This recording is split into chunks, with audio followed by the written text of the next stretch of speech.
Bonjour Loïc, Bonjour. présente-toi rapidement un petit peu pour les gens qui ne te connaîtraient pas encore. Alors, je m'appelle Loïc Lacroix, je suis ingénieur du son, formateur en technique de mixage, MAO, recording et tout ce qui va avec, composition un petit peu, et je suis aussi compositeur. Très bien, alors quelle formation as-tu fait pour devenir... Alors, la formation a été très très longue, parce que d'abord, si tu veux, il y a eu un apprentissage avant l'école, c'est-à-dire que j'ai commencé la musique très très jeune, j'ai commencé la musique, la guitare à 6 ans à peu près, et très très rapidement, j'étais intéressé par l'arrangement, donc je me suis mis très rapidement à jouer plusieurs instruments, et mon apprentissage il a commencé vers 10-12 ans, quand je commençais à m'enregistrer tout simplement. Et c'est là que j'ai commencé à prendre un petit peu les fondements du son. Alors, ça paraît très jeune, mais ça permet quand même de travailler la mise en place et ce genre de choses qui étaient plutôt pas mal. Donc en fait, après, toute mon évolution a été en fonction des situations auxquelles j'ai été confronté. Par exemple, que ce soit en tant que musicien, en regardant comment les techniciens fonctionnaient, en leur posant beaucoup de questions, ce qui m'a permis de sonoriser mon premier live à 15 ans, à Martigues, parce que je suis originaire de Martigues. Et donc voilà, en fait, l'apprentissage il est constant. Ceci dit, il y a eu une période assez importante dans mon apprentissage, c'est le BTS audiovisuel qui m'a permis de théoriser tout ça et de comprendre comment on utilisait les choses. Ce qu'il faut savoir, c'est que j'ai fait un DUT génie mécanique avant, qui m'a permis aussi de comprendre beaucoup de choses sur la mécanique et d'y associer l'audiovisuel pour enfin vraiment comprendre le signal, la mécanique des micros et la totalité. Et ensuite, l'apprentissage, il dure toute sa vie, c'est-à-dire que les technologies évoluent, les connaissances aussi, les découvertes aussi. Par exemple, on peut parler de la musique 8D ou ce genre de choses. Il faut toujours rester à la page et donc l'apprentissage continue perpétuellement. Ok, ouais, donc un profil finalement très technique, très tôt. Très technique et Alors, créatif, mais avec une approche de la technique très rapide quand même. avec une approche de la technique très rapide. Alors, je vais vous raconter une anecdote. Là, on devait avoir 11-12 ans avec un ami, on s'amusait à enregistrer des fausses pubs. On avait un petit clavier bon tant pis. Voilà. Ok. Et ça, c'est une anecdote qui est assez intéressante parce que ça permet de comprendre déjà comment fonctionnent les choses. Et ce qui s'est passé, en fait, c'est que avec cette personne-là et son père, on s'est rendu compte qu'en arrachant la tête d'effacement d'un magnétophone cassette, eh ben, on pouvait enregistrer les choses couche sur couche. Ouais. Parce qu'il n'y avait plus la tête qui Ouais. efface le signal avant de le réenregistrer. Ok. Donc, nos premiers enregistrements réels ont commencé avec ça, c'est-à-dire qu'on a commencé à travailler par couche et en enlevant ça. Voilà. D'accord. Donc ça fait partie, par exemple, des choses qui peuvent en effet paraître assez techniques. Aussi, on avait compris, alors je sais plus comment, que on pouvait enregistrer, alors à l'époque c'était l'époque des Walkman, on pouvait enregistrer aussi avec les écouteurs du Walkman. C'est-à-dire qu'on utilisait les écouteurs du Walkman comme microphone. Et c'est là qu'a commencé un petit peu mon apprentissage technique. Et pour approfondir tout ça, avec le temps, très rapidement, je me suis mis aux lectures de Sono Magazine, Keyboard Recording et tout ça, à l'époque, des magazines très connus, les catalogues, et ça me permettait de comprendre ou de me poser des questions sur les technologies, sur le matériel. Par exemple, le microstatique, je ne savais pas ce que c'était à la base, je voyais souvent ça dans les catalogues, et de fil en aiguille, en cherchant, sachant qu'on n'avait pas Internet à l'époque pour répondre à toutes nos questions, eh bien, on finissait par trouver. D'accord.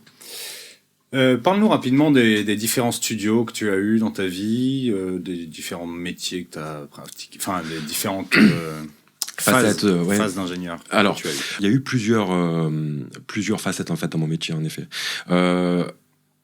On va dire que j'ai commencé professionnellement. Alors, j'ai eu des assos, on organisait des concerts.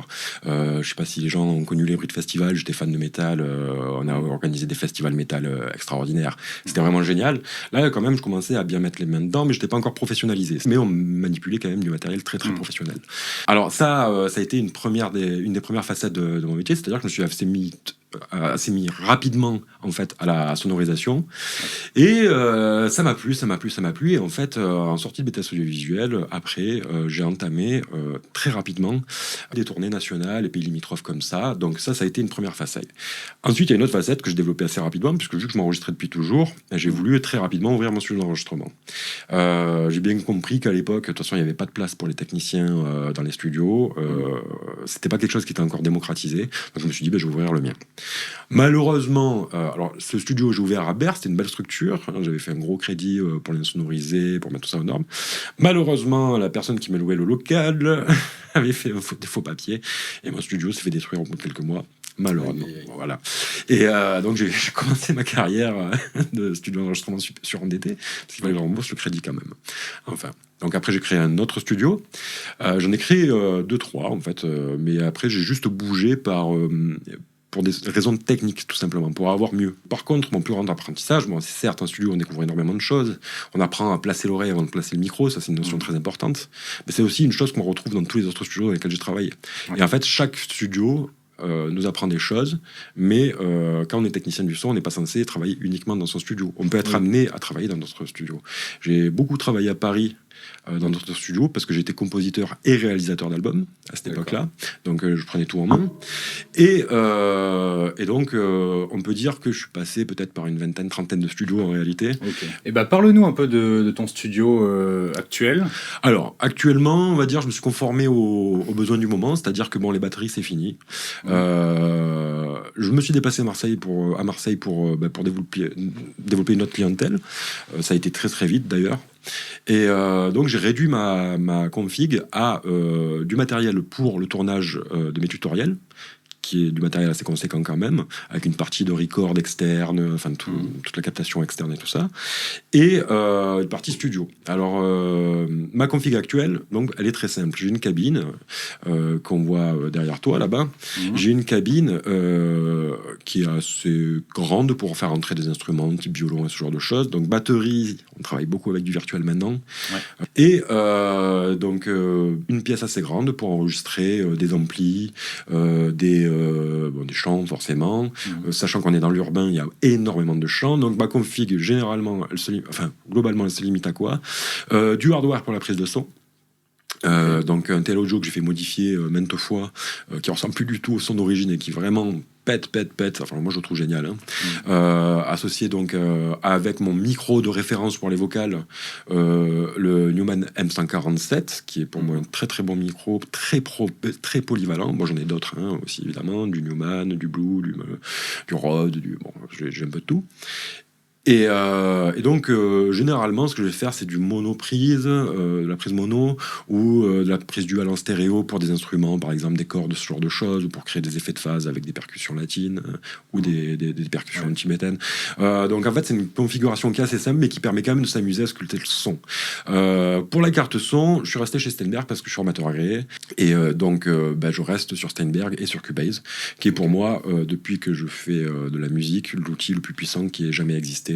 Ensuite, pour tout ce qui est mastering, vous voyez, au niveau des systèmes d'écoute, chose très importante, la pièce dans laquelle on enregistre actuellement, on peut l'entendre, on n'a pas beaucoup de réverbération, elle est très bien matée, elle est très bien calculée. Ensuite, je travaille sur des KRK VXT8, j'ai toujours travaillé sur KRK. Je suis tombé fou amoureux de cette marque il y a 20 ans, et j'ai commencé avec les RP8, mes mix sonnaient très bien, c'est comme ça que j'ai fait des tutos. À partir du moment où on connaît le défaut des enceintes, on aurait tranquillement travaillé avec. Mais grâce à mon petit système supplémentaire, les Mixcube de chez Azenton, on peut prétendre à faire du mastering facilement, beaucoup plus facilement.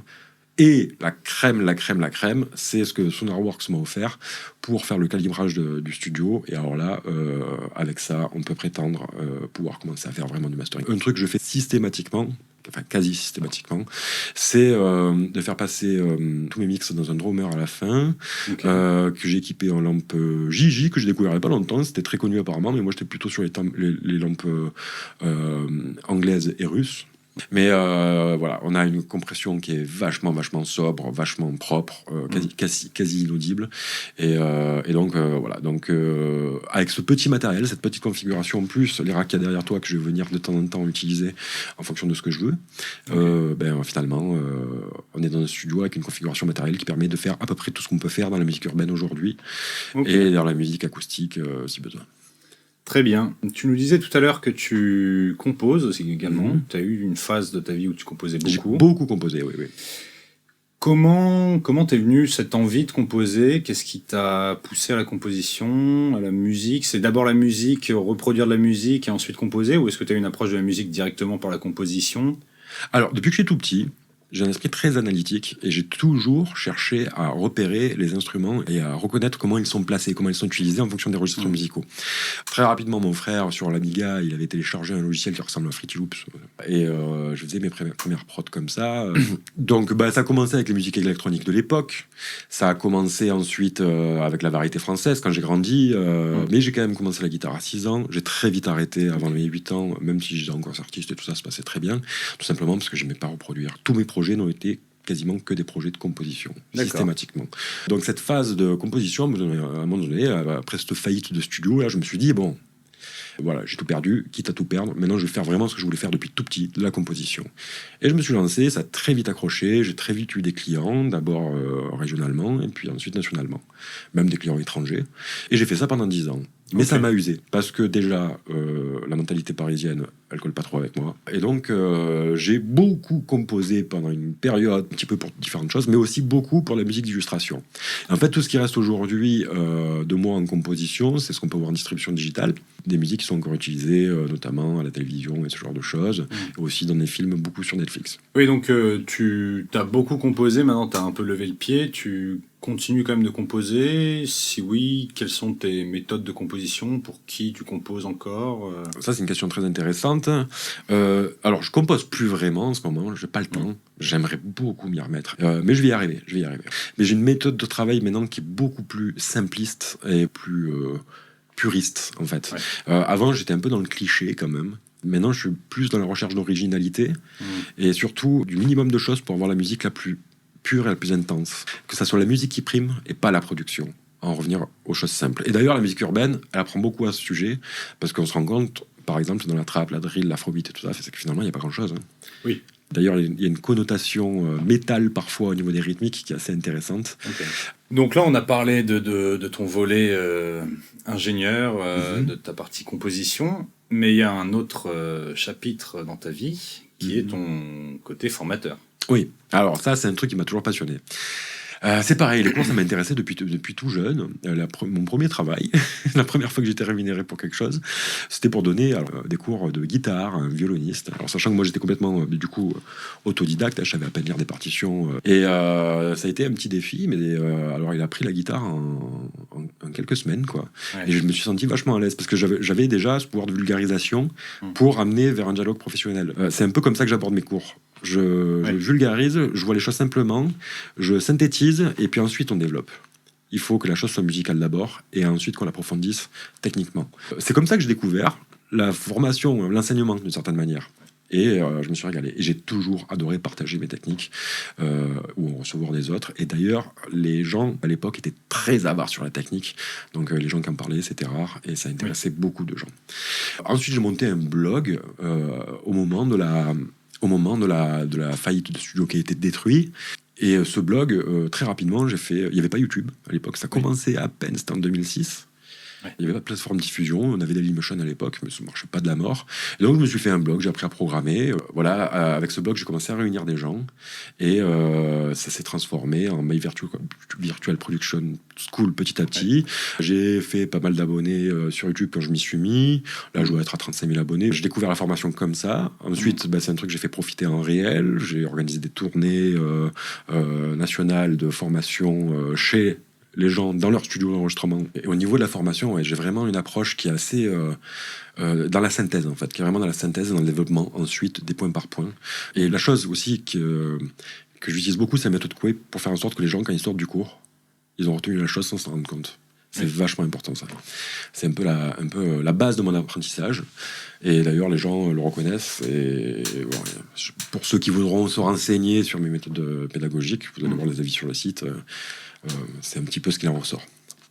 Donc pas une approche élitiste de la chose, une approche vulgarisation pour amener à la compréhension. Non, et pourtant je pourrais dire, alors moi je suis endorsé par Arturia, par son Artwork, machin, enfin toutes les marques, UFX, Bidule. Ouais, on me demande de faire des vidéos démos un peu dans tous les sens, ce genre de choses, mais je reste toujours dans le simple. Ouais. Mon but, c'est pas comme la plupart des groupes Facebook ou ce genre de choses, de dire voilà, ça c'est le matos super alors FabFilter, Q3, machin, là, j'en ai rien à foutre, c'est un EQ. Oui. Allez pas vous emmerder techniquement avec des notions qui vous dépassent, et vous allez débutant, vous allez vous faire enchaîner dans cette démarche-là, d'aller chercher toujours le nouvel outil le plus puissant pour que ça sonne mieux. À la base, on a déjà tous les outils qu'il faut, quoi. Oui. Donc voilà. Enfin, maîtrise d'abord ce que tu peux. Et voilà, c'est une philosophie. Voilà, c'est une philosophie. Et en plus, quand on prend les choses simplement, si après on veut vraiment travailler avec des outils complets, mais qu'on connaît notre complet ou complexe, qu'on connaît notre vocabulaire technique et tout ça, on met les mains dedans sans problème. Oui, bien sûr. Ok. Alors, du coup, ça te fait une carrière quand même longue de au moins une vingtaine d'années.